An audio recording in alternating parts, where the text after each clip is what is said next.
Wall Street Memes Casino, I'm fine. and Sportsbook. This is Joe Pugh for IFLTV. Delighted to be joined by Adam Morallee of S-Jam. Before we talk about why you're here, with the big band behind me, Soul's looking incredibly well. Let's go back 2 weeks to the PUGH. What a night. It was a great night, wasn't it? Brilliant night. I think Johnny really showed what he can do when he headlined a place.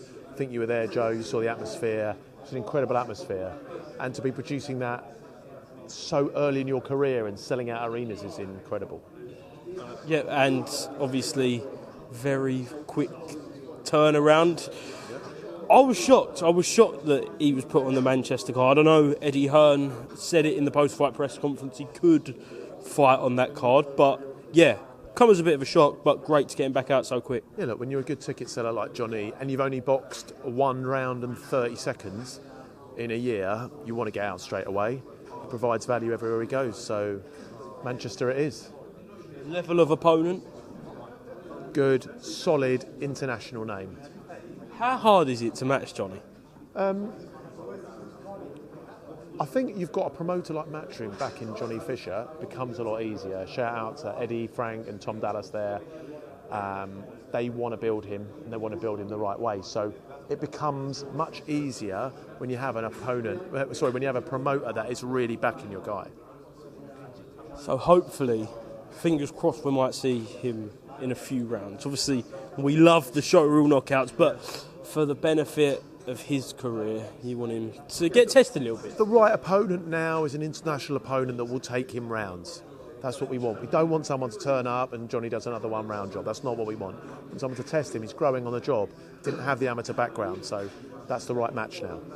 Okay, let's move on to today. No David Adelaide, pulled out of injury. First of all, when did you find out about this? And yeah, gutted for some. Not long. It's not been long.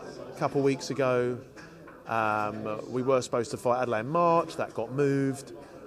Got moved to July, and Sol's been waiting for Adelaide a lot. Obviously, understandably pissed off with it. And then I think David Adelaide's a great guy. He's been injured again. It's unlucky, but we've got to move on with Sol's life, with his career. He's got to fight. He's been waiting around since November. He didn't have a great performance against Michael Webster first time, so it seemed the right move to put that right. And shout out, credit to Michael Webster taking that fight on not much notice. Yeah, look, right the wrongs. He was openly critical of himself, as was a lot of the boxing fraternity. So yeah, a real chance to kind of put an exclamation mark on the fight that wasn't the way that he wanted it to go. Yeah, I think you've got to try and look for positives when someone drops out that late, and that's a good reason to go do it. Put that right, and actually to show the progress Sol has made since then. He weighed in 246 pounds for that fight. You see tomorrow he'll probably weigh in nearer to 230.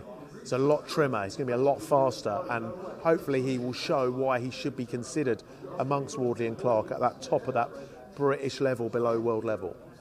Let's talk about next week. Joe Joyce versus Derek Chisora, a true British heavyweight dust-up. I love it. I know it's got a little bit of criticism on the line. I don't know why. Joe Joyce, speaking to the rest of your employees, looks incredible out in Vegas, right? Yeah, listen, Joe is in great shape. He's in really, really good shape. And I think people read a lot into weight. He was 250 when he fought Zhang first. I'm 282. Joe Joyce is fit, ready and spiteful for next week. I've seen him in sparring. He's a different animal. He reminds me of the guy who was sparring pre the Parker fight, which is what we want to get him back to. That guy who everyone had in their top 3 best heavyweights after he beat Parker. And then the losses have plummeted him down everyone's list. Still probably a top 10 world heavyweight, but he needs to show what got him there. In your opinion, does Joe Joyce finish Derek Chisora's career? I don't think so. When I say that, I think Derek has 3 fights left in his mind, and regardless of what happens, he can get mullered around. Regardless of what happens, Derek wants to finish his career, which he deserves to, after 47, 48 fights in the way he wants to. I think he wants to fight in Zimbabwe, he wants to fight in other places. I think Joe Joyce will end Derek's aspirations at a higher level, perhaps, but I don't think he ends his career. got to ask you about the video that emerged, I think, on Sunday night of Derek Chisora having an altercation, shall we call it, with a Deliveroo driver. I'm assuming it was Five Guys. Knowing Derek Chisora. Yeah, what did you make of that? And did it have any implications on the fight at all? Did you have to speak to Frank? No, look, I think you've got to be careful deriving things from small social media clips. What actually happened, I don't know. To me, it looked like a bit of a storm in a teacup. I don't approve of anyone headbutting anyone, but I don't know what actually happened. I actually don't know what happened in the altercation, like what led to it, what happened before, what happened after. Someone on another interview told me Derek's been seeking forgiveness for it. Look, I think it's something and nothing, and I don't think it'll affect the fight.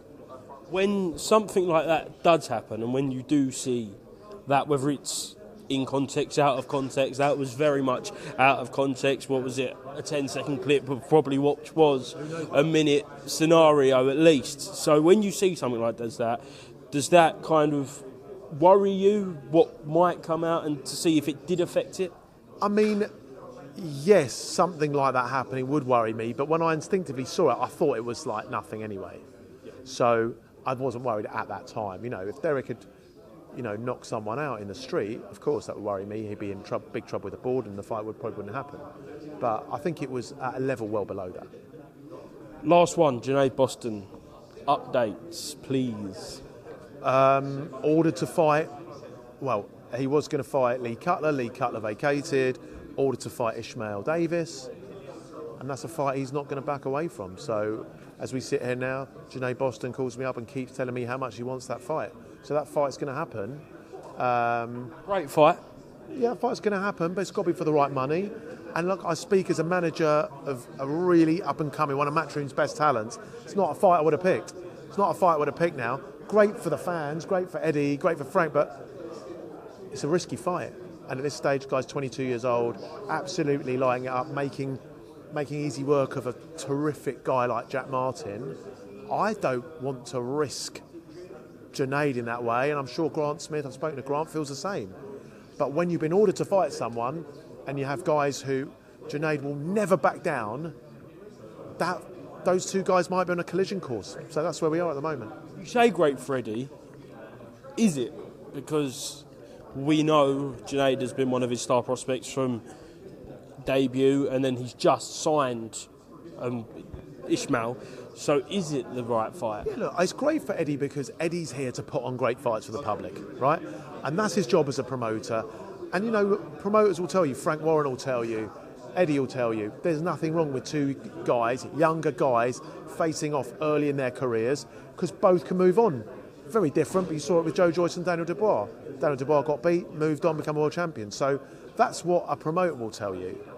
And so it's good for him. As a manager, I think slightly differently. It's not for me to ensure there are great shows, and I'm more concerned about the athlete. Very last one, back to Johnny Fisher. Is Australia actually going to happen? Who knows? Johnny loves Australia. We've got to see how he performs in his next fight. We're very, very much one fight at a time. He'll fight more than once this year, right? I'd hope so, yeah. I hope he stays really active and fights again at the end of the year. Excellent. Adam, thank you very much for speaking to IFLTV. Is there anything else you'd like to mention? Guido Vianello, big fight, 17th of August against Makhmudov. I think really great clash of styles, and I think the winner of that really goes on to Saudi.